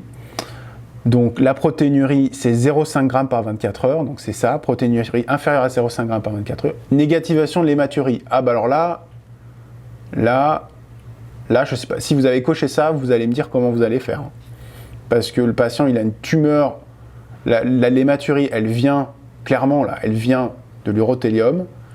Donc pour la négativer, oui, il faut enlever la lésion, mais enfin, ça ne va pas améliorer votre fonction rénale. Et de toute façon, vous allez avoir très peu d'impact dans votre prise en charge de néphroprotection sur l'hématurie. Donc la négativation de l'hématurie ne fait pas du tout partie de vos critères de surveillance chez ce patient. Pression artérielle inférieure ou égale à 120/70, ce n'est pas du tout la cible. La cible chez ce patient, elle serait plutôt à 130/80, puisque c'est un patient macroprotéinurique diabétique. Donc c'est 130/80. Et je vous rappelle que la cible en population générale est chez le patient insuffisant rénal chronique non macroprotéinurique, c'est-à-dire qu'il n'a pas une protéinurie supérieure à 0,3 300 mg par gramme d'albuminurie. C'est 140/90, comme la population générale. Donc là, c'est pas bon, beaucoup trop bas. Apport protéique inférieur à 0,6 g par kilo par jour. Non, la cible, c'est 0,8. Si vous faites 0,6, c'est pas mal, c'est pourquoi pas, mais c'est pas la cible. La cible, c'est 0,8. Et apport en sel proche de 6 g par jour. Oui, c'est ça. Donc je vous remets simplement ici la diapo sur la néphroprotection qui est disponible dans le live sur les IRC ou sur Instagram ou aussi dans la description de la vidéo du live de l'IRC. Vous pouvez retrouver tous ces éléments. Tous ces éléments que je vous présente, on vous les mettra en description sur la rediff du live. L'hypertension artérielle, c'est 140/90 ou 130/80 s'il y a une protéinurie significative. Le régime hyposodé, c'est moins de 6 grammes par jour, donc il faut s'approcher un maximum de cette cible. Si le patient en consomme 15, il faut qu'il la diminue, ce sera difficile d'arriver à 6 tout de suite, mais c'est ça. L'objectif de protéinurie, c'est 0,5 grammes par jour, et pour nous aider à ça, on a la prescription d'un bloqueur du SRA et un régime contrôlé en protéines à moins de 0,8 grammes par kilo et par jour. Donc voilà, les réponses à cocher pour moi ici sont A et E. Alors je suis d'accord avec toi, Gaël. Je trouve l'item ambigu parce que pour moi c'est plutôt bien inférieur à 6 grammes et pas environ 6 grammes. Alors, vrai, mais est-ce qu'on va vous challenger? Enfin, moi, c'est encore une fois, je pense que il serait temps quand même qu'on harmonise nos rédactions et qu'il y ait un vrai comité qui soit bien clair dans ce qu'on attend dans les QCM, parce que honnêtement, on vous apprend tellement à chercher la petite bête ou à être toujours dans l'affût du truc, parce que le QCM c'est fait que pour ça, que finalement, quand on a des propositions comme ça, on en vient à douter, alors que c'est clairement juste en fait ça. On va essayer de s'approcher de 6 grammes par 24 heures chez tous les patients. S'ils arrivent à faire moins, tant mieux, mais franchement, dans la vraie vie, c'est compliqué, hein. Surtout quand tu as un patient comme ça, obèse, machin, un type qui fait pas gaffe, il doit bouffer des kilomètres de charcuterie, des trucs super salés et tout. Enfin, et le gars, il doit peut-être être à 10, 12, 13, 14, 15 grammes de sel. Des fois, j'ai déjà vu des 20 grammes de sel. Enfin, c'est des trucs scandaleux. À ces gens-là, c'est difficile de les amener à 6 parce que tu changes l'ensemble de leur alimentation. Et que si tu passes de 15 à 8, tu es déjà super content. Et ce sera déjà significatif pour leur risque rénal et cardiovasculaire et pour leur hypertension. Donc pour moi, je la compte juste parce que c'est une proposition qui est tout à fait cohérente avec la vraie vie et qui devrait être notée comme ça parce que c'est la réalité en fait. Dire inférieur à 6 grammes, c'est hypocrite de dire qu'on arrivera à faire ça chez les patients. Donc je suis d'accord avec toi. Sur le plan philosophique ECN, chercher la petite bête, mais sur le plan de la vérité de cette proposition. Je pense qu'elle est juste. Encore une fois, vous voyez toute l'ambiguïté de ces QCM et compagnie. Moi, je vous le dis, hein, honnêtement, je trouve que le CN en QCM, c'est la plus grosse erreur et connerie qu'on ait faite. Et ça n'a aucun sens. Mais bon, c'est pas moi qui fais les réformes. Mais en tout cas, et on est obligé de s'adapter. Et le problème, c'est que, voilà, clairement, quand on est dans l'ambiguïté, on brouille complètement les étudiants et on leur fait penser qu'ils sont mauvais, alors qu'ils le sont pas, quoi. Donc, si tu l'as pas coché parce que tu t'es dit non, c'est inférieur à 6 grammes, c'est pas proche de 6 grammes, t'as pas faux. Et dans ta tête, tu as le bon raisonnement. Donc, c'est ce qui est le plus important, c'est que tu as compris qu'il fallait amener ces gens en dessous de 6 grammes, et c'est ça que tu as retenu, et tant pis, tu l'as pas coché, tu n'auras pas juste. Ça ne fera pas de toi un mauvais médecin, ou bien au contraire. Alors, question 11. Parmi les molécules suivantes, lesquelles peuvent être prescrites en première intention chez ce patient pour son hypertension artérielle? Donc, quand on vous dit chez ce patient, on vous dit chez un patient en général et chez ce patient. Donc, chez ce patient, ça veut dire en prenant en compte sa pathologie et éventuellement ses contre-indications. D'accord? Donc ici, on ne vous parle pas d'allergie ou de choses comme ça, donc vous avez, il n'y a pas de derrière-pensée derrière ça, mais quand même, c'est un patient diabétique, insuffisant rénal, donc, et avec une macroproteinurie. Donc ça, c'est quand même important d'y penser quand vous avez ça en tête. Donc chez ce patient, en première intention, ce patient doit avoir un inhibiteur du SRA. Mais les recommandations vous font dire qu'on peut commencer d'emblée avec une bithérapie associant soit un inhibiteur calcique, soit un bloqueur du SRA associé à un diurétique thiazidique. Donc, pour moi, il y avait toutes ces réponses-là qui étaient justes. Les molécules suivantes peuvent être prescrites en première intention, seules ou en association. Et encore une fois, là, c'est sujet à interprétation. Parce que mettre un thiazidique tout seul chez ce patient, c'est complètement débile. Dans le sens où il a une macroprotéinurie, il est diabétique, il faut lui mettre un bloqueur du SRA. Il est insuffisant rénal chronique. Donc on aurait envie de mettre ABC seulement. Mais le thiazidique va être prescrit en première intention, seul ou en association. Et on vous dit association antagoniste de récepteurs de l'angiotensine 2, thiazidique qui est vrai, inhibiteur de l'enzyme de conversion, c'est tout à fait possible, sachant que le patient est déjà sous Amlor, cela dit. Antagoniste des récepteurs de l'angiotensine 2, tout à fait possible. Et voilà, donc thiazidique tout seul, je sais, enfin là pour le coup, voilà, même moi ça me met dans un inconfort, de réponse, alors que ça devrait pas. Parce que je ne mettrai pas un thiazidique tout seul chez ce patient. Mais c'est une molécule qui peut être prescrite en première intention, seule ou associée. Donc comment répondre à cette question? Encore une fois, voilà, on ne sait pas. On ne sait pas comment répondre à cette question pour avoir tout juste et 100% et être le plus fort. Mais en tout cas, dans la vraie vie, si vous avez coché comme moi, je pense, et avec le raisonnement que je viens de vous donner, eh ben, vous n'avez pas faux. Pas le bêta-bloquant. Pas de bêta-bloquant, pourquoi? Alors le bêta-bloquant, c'est pas terrible chez les diabétiques parce que ça masque les signes d'hypoglycémie, tout ça, mais dans l'hypertension artérielle, surtout, c'est pas aussi efficace dans la réduction du risque cardiovasculaire que les autres classes, si ce n'est pour... alors, ça ne réduit pas le risque d'AVC, le bêta-bloquant, donc on va plutôt ne pas prescrire cette molécule en première intention, dans l'hypertension artérielle, et notamment ici, chez le patient diabétique protéinurique, clairement, on ne veut pas de bêta-bloquant tout de suite, quoi. On veut des trucs qui fonctionnent sur la protéinurie et l'hypertension, et ces trucs qui fonctionnent sur la protéinurie et l'hypertension chez ce patient, ça va être les bloqueurs du SRA et les diurétiques thiazidiques, qui ont aussi un petit effet antiprotéinurique. Moins important que les bloqueurs du SRA, mais quand même.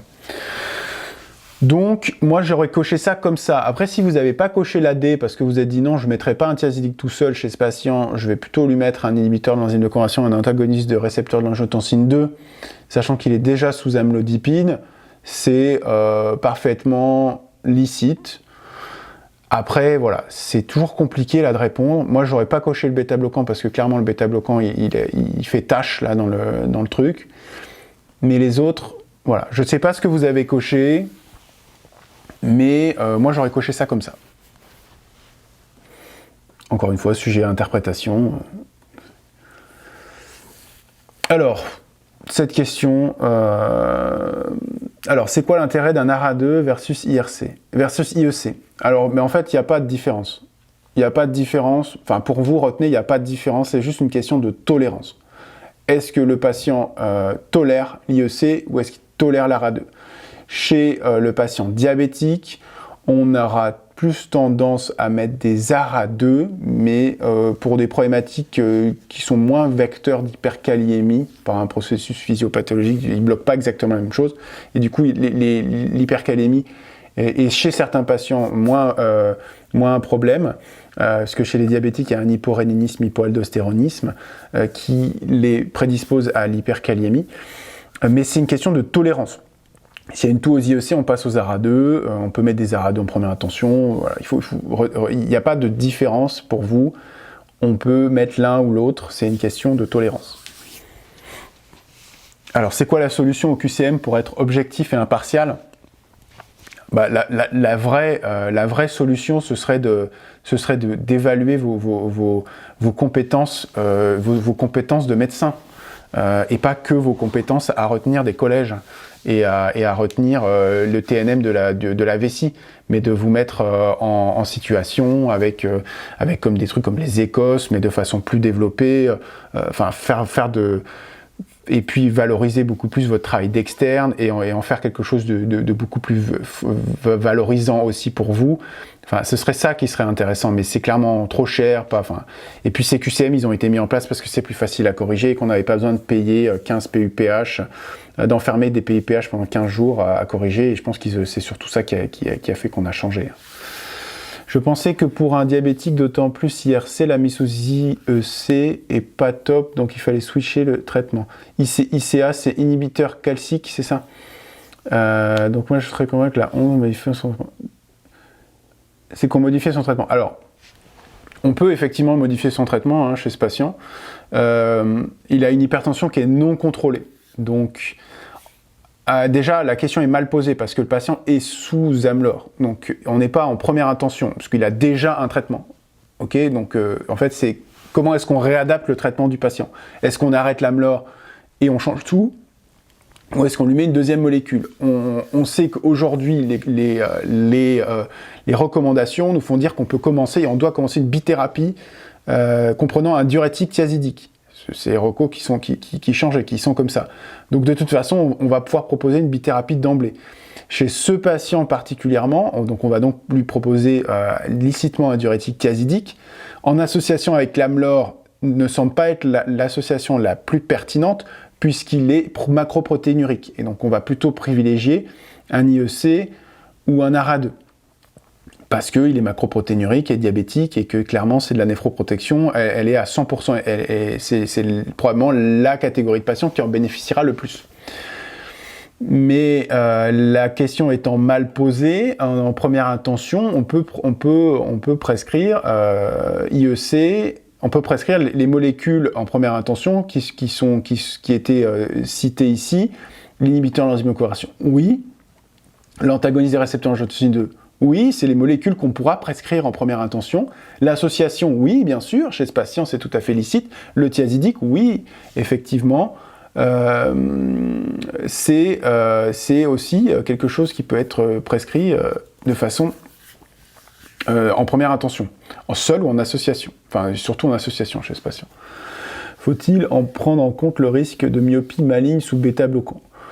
Je je sais pas si la question était posée comme ça.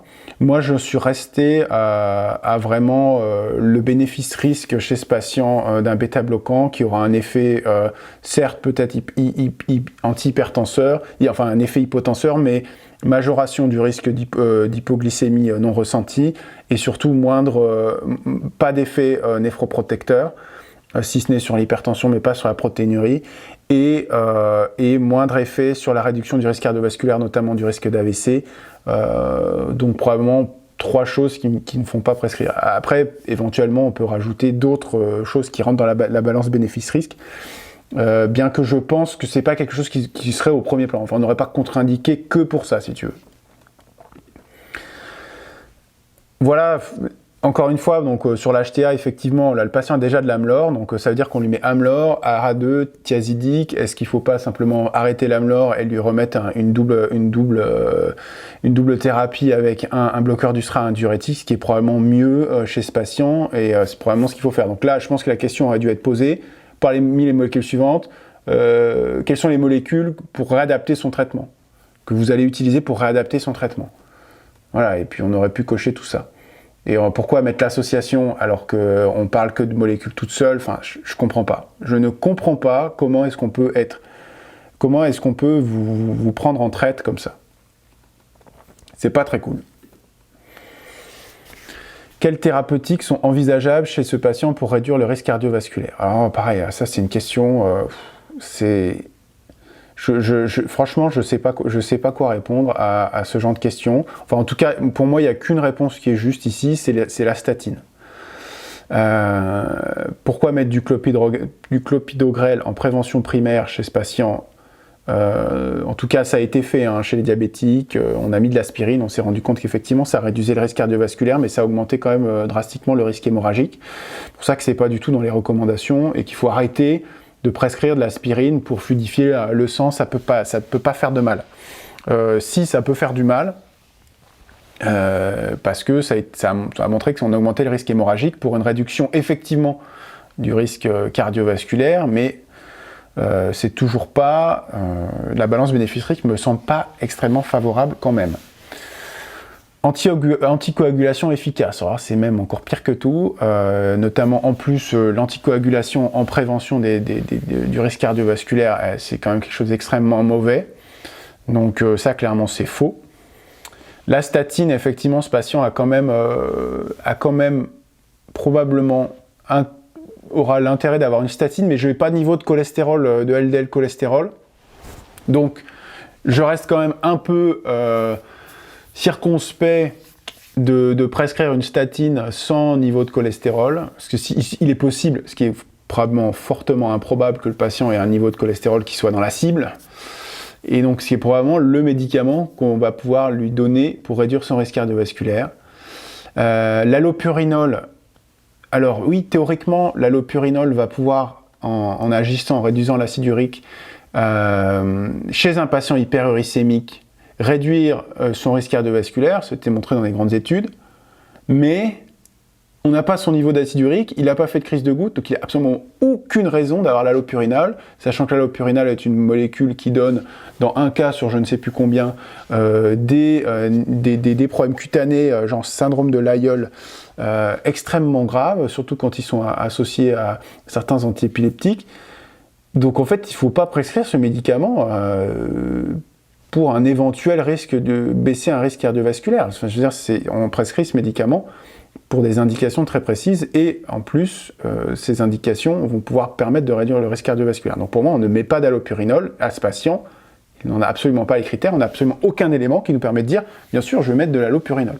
Et un fibrate, de la même façon, la Société française d'endocrinologie, et la Société française de diabète, et la nouvelle Société française d'athérosclérose, enfin, qui sont les 3 sociétés essentiellement gérées par des endocrinos, restreignent de façon très très importante l'utilisation de fibrate en première intention chez le diabétique, et simplement chez le diabétique qui a une hypertriglycéridémie, et pas du tout chez le diabétique qui n'a pas d'hypertriglycéridémie, chez qui la statine sera plus intéressante.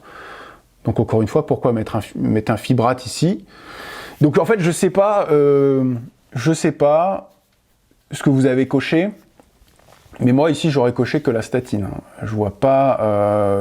c'est probablement le médicament qui a le meilleur rapport bénéfice-risque chez ce patient, en prévention primaire. Et les autres, bof, quoi. Si vous avez d'autres interprétations, je suis preneur, mais honnêtement, je vois pas ce qu'on pourrait répondre autrement. Voilà, donc si vous êtes d'accord, tant mieux. Alors, vous prescrivez une association antagoniste des récepteurs de l'angiotensine 2 thiazidique. Très bien, vous faites très bien de faire ça. Vous le revoyez en consultation de néphrologie 2 mois plus tard. Alors, attends.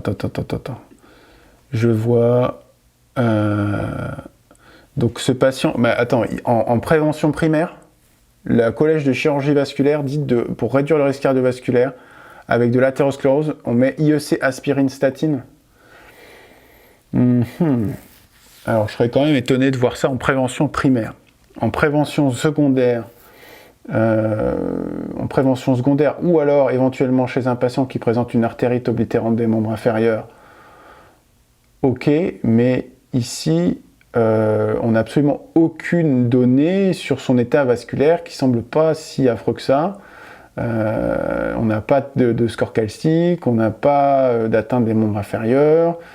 Donc moi, je ne mettrai pas de clopidogrel, notamment, néanmoins, surtout pas de clopidogrel chez ce patient. En plus, le clopidogrel... ouais, c'est... En fait, j'ai pas lu le collège de Chirvascu, mais je vais relire ça. Et je vais voir ce qu'ils ont écrit exactement, parce qu'en prévention primaire, chez un patient, mettre une association IEC aspirine statine, alors IEC statine, d'accord, mais aspirine, je trouve que c'est pas vraiment, enfin, c'est pas ce qui nous est recommandé, en tout cas, c'est pas ce qu'on fait en pratique courante. Donc là, mais en tout cas, pas clopidogrel.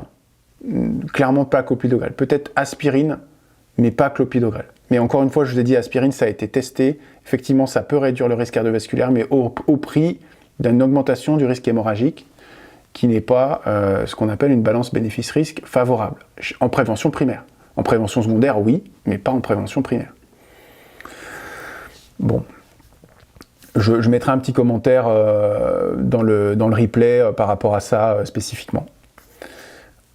Alors, vous le revoyez en consulte de néphro, il est resté alité quelques jours en région d'une sciatalgie et qu'il a pris de l'ibuprofène en automédication.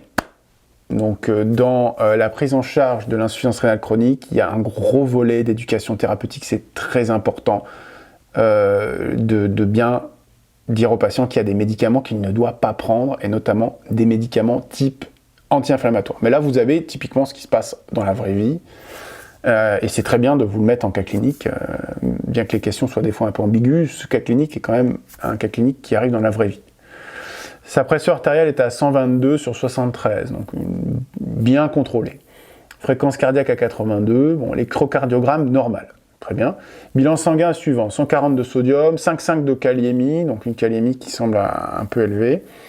HCO3- à 21, donc des bicarbonates qui sont limite, on va dire à la limite normale basse, enfin c'est 22 normalement, donc c'est discrètement abaissé. Une urée à 18, une créate à 212. Donc clairement au-dessus de la créate de base de ce patient, bien qu'on ne vous a pas dit que sa créate de base était à 130, hein, vous le déduisez puisqu'on vous en a pas reparlé depuis.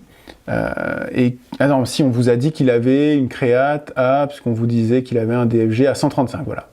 Sa fonctionnage stabilise à 135. Donc là, clairement, il a une élévation de sa créatinine à 212, donc il y a une insuffisance rénale aiguë. Et on vous dit quels sont les facteurs de risque qui ont pu favoriser cette insuffisance rénale aiguë. Et on vous propose plusieurs choses. Bon, A, prise d'anti-inflammatoires non stéroïdiens, pareil, tout à fait le cas. Ici, il a pris de l'ibuprofène en automédication alors qu'il a un antagoniste, il a de un ARA2 et des diurétiques, il est resté alité, donc probablement qu'il a moins bu, moins mangé, et il a pris des anti-inflammatoires non stéroïdiens. Donc il a vasodilaté son artériole efférente et il a vasoconstricté son artériole afférente.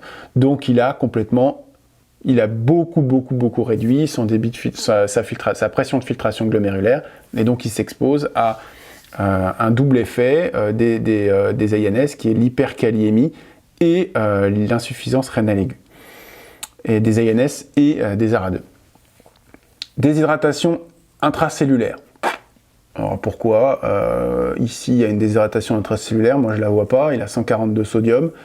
On ne vous met pas de valeur de glycémie. Donc moi, il n'y a aucun élément qui me fait dire qu'il a une déshydratation intracellulaire. Il en a peut-être une, hein, mais en tout cas ici, pas d'éléments qui me font dire qu'il y a une déshydratation intracellulaire ici qui aurait favorisé cette insuffisance rénale aiguë. Donc il ne faut pas cocher ça. Sténose des artères rénales, or clairement non, pour plusieurs raisons. La première, c'est qu'on ne sait pas d'où ça sort.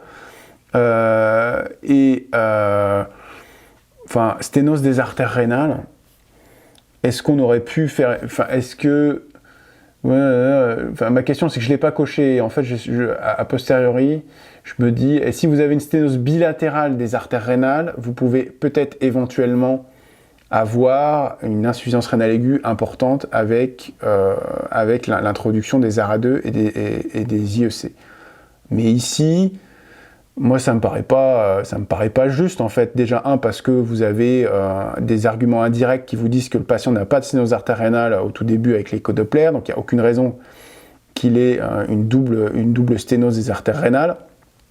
Et deuxièmement, vous êtes dans un contexte où il prend de l'ibuprofène en automédication.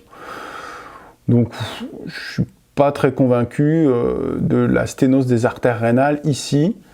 Après introduction, mais vous le revoyez 2 mois plus tard, avec un bilan de contrôle. Alors, soit vous êtes complètement inconscient, et généralement, on réévalue à 10 jours, une association antagoniste, quand on met un bloqueur du SRAS, on réévalue à 10 jours. Et si à 10 jours, il y a une insuffisance rénale aiguë, à ce moment-là, on commence à se préoccuper de savoir pourquoi.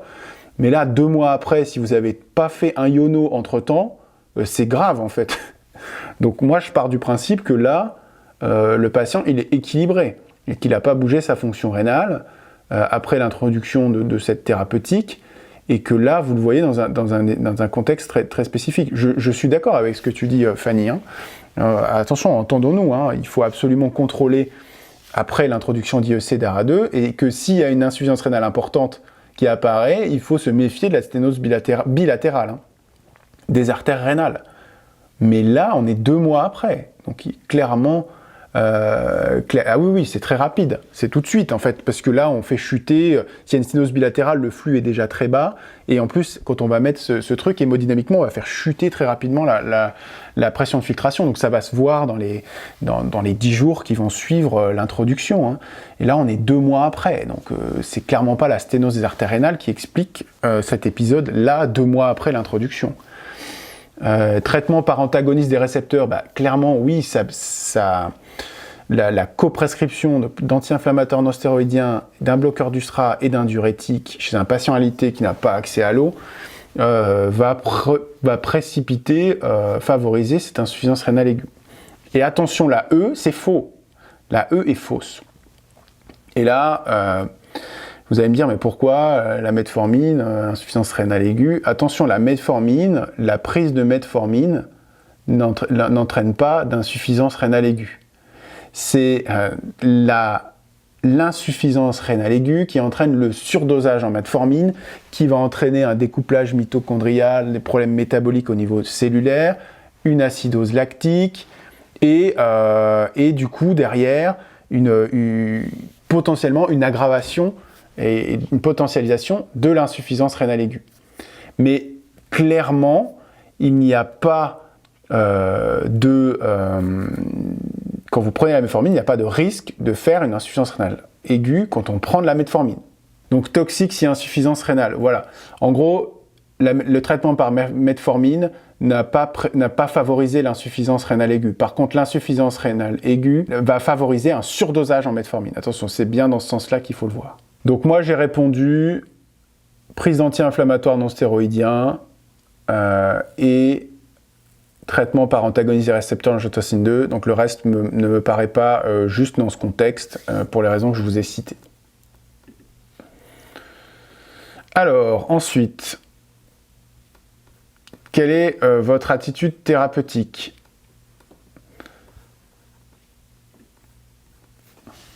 Alors, une ou plusieurs bonnes réponses. Donc, dans ce cas-là, on vous propose d'arrêter l'ibuprofène, ce qui semble effectivement une bonne idée. On vous propose de suspendre l'antagoniste des récepteurs de l'angiotensine 2, ce qui me semble être aussi une bonne idée. On vous propose de suspendre le thiazidique, ce qui me semble aussi être une bonne idée. On vous propose de perfuser une ampoule de gluconate de calcium, ce qui me semble être une mauvaise idée. L'électrocardiogramme est normal, le gluconate de calcium est utile dans les hypercalémies avec des modifications ECG, donc on ne fait pas ça. Et on vous propose de remplacer la metformine par un sulfamide hypoglycémiant, ce qui me semble être une mauvaise idée, puisqu'on est déjà dans un épisode d'insuffisance rénale aiguë, et donc franchement, c'est pas le moment de bidouiller les traitements et de les remplacer par d'autres traitements qui peuvent aussi favoriser, en plus cela, l'apparition d'hypoglycémie, ce qui n'est pas le cas de la metformine. Donc pour moi, on arrête la metformine et on attend de voir. D'accord ? Et au pire, si jamais le patient est hospitalisé, on lui fera un relais avec de l'insuline, mais certainement pas avec des sulfamides hypoglycémiants. Donc moi, je réponds, on arrête l'ibuprofène et on arrête ces thérapies antihypertensives chez ce patient. Ici, le patient fait une insuffisance rénale aiguë. Alors la metformine, oui pardon. Je vais peut-être revenir sur la question 13 parce que vous n'avez peut-être pas entendu ce que je disais. Donc je vous disais que ici, ce qui favorise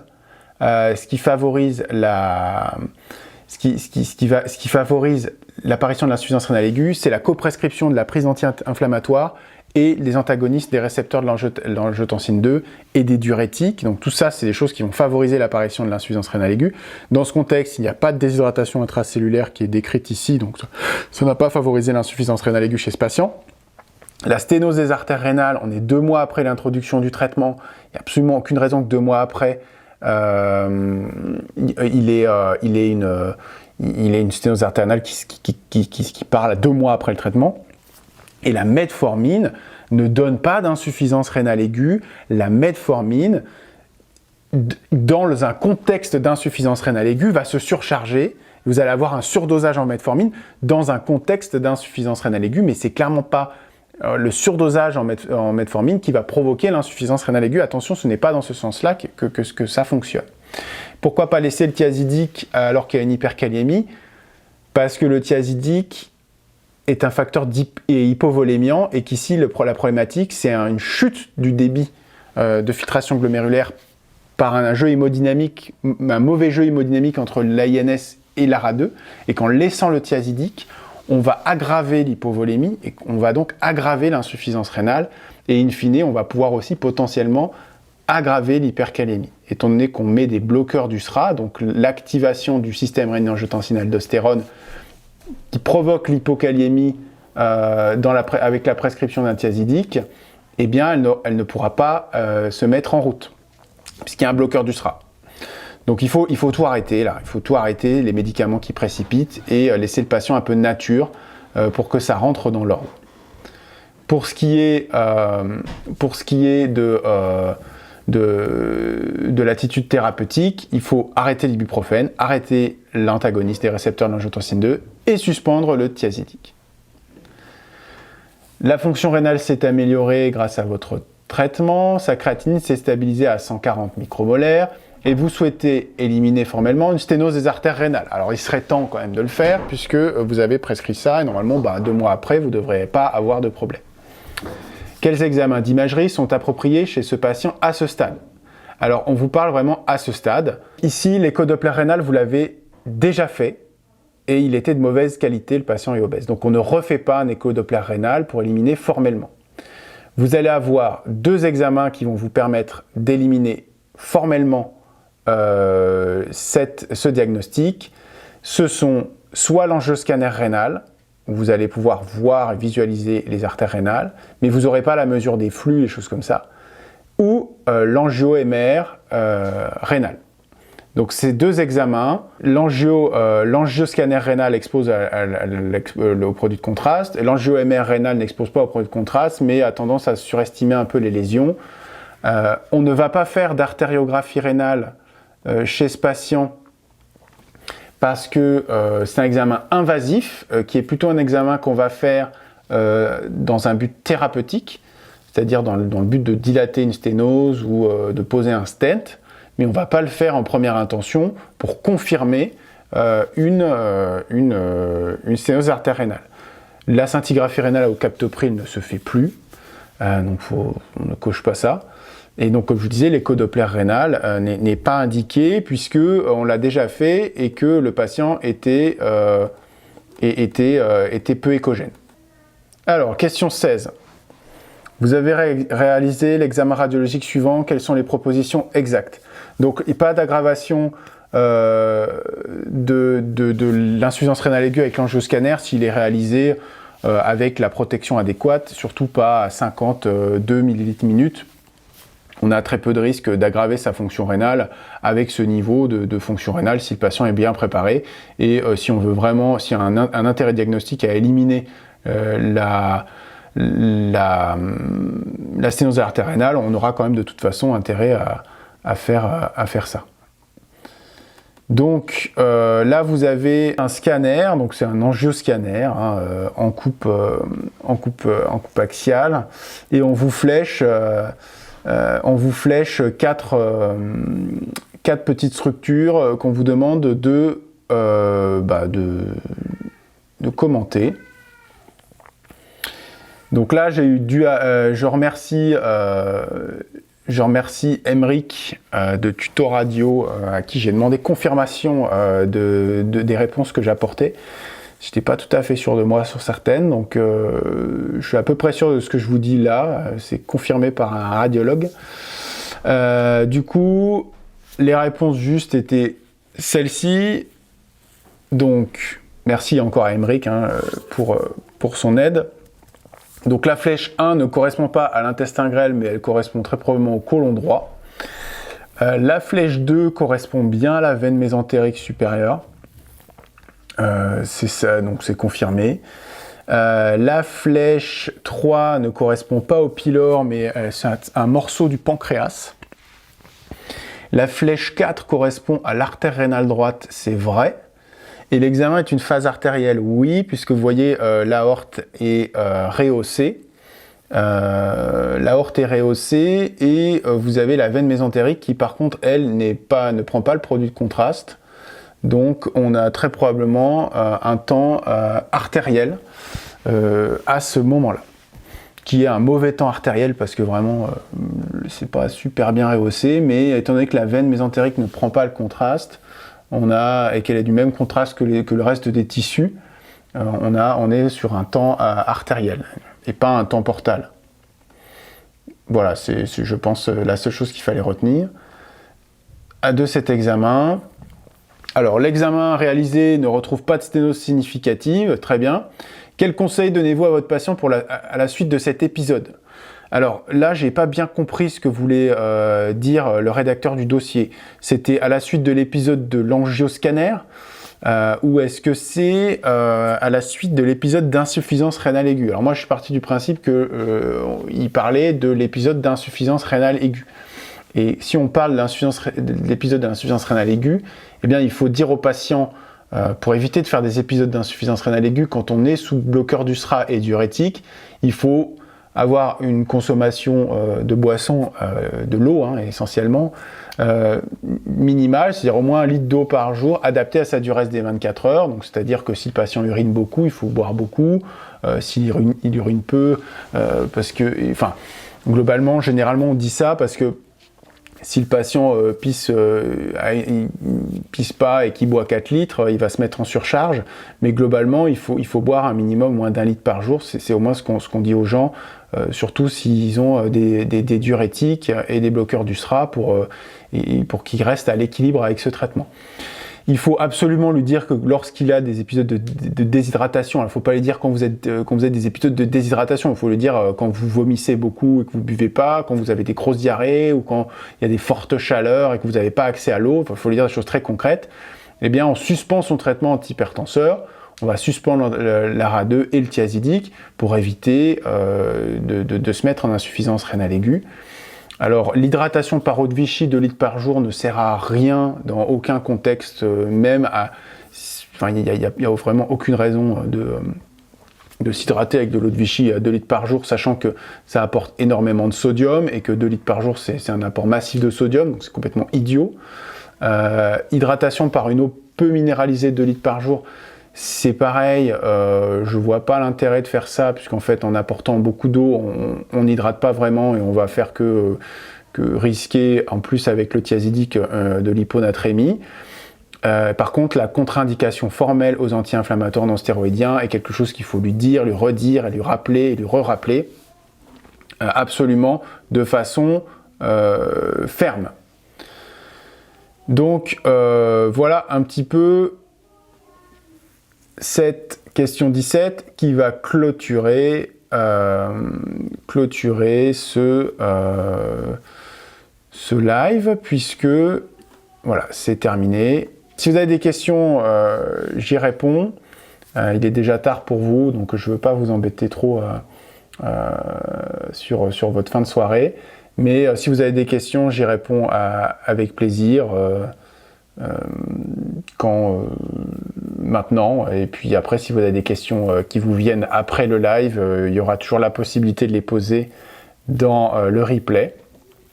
Si vous n'avez pas de questions, eh bien, je vous souhaite une bonne soirée, une bonne semaine et un bon courage pour les D4. On essaye de se faire une correction d'un autre DP de néphro de l'ECN rapidement. Moi, c'est ce créneau-là qui m'arrange le mieux, donc je vais continuer à le faire comme ça et à vous mettre les replays dispo sur la chaîne YouTube. Donc voilà, donc si vous avez des questions, n'hésitez pas, sinon, eh bien, je vous souhaite une bonne soirée.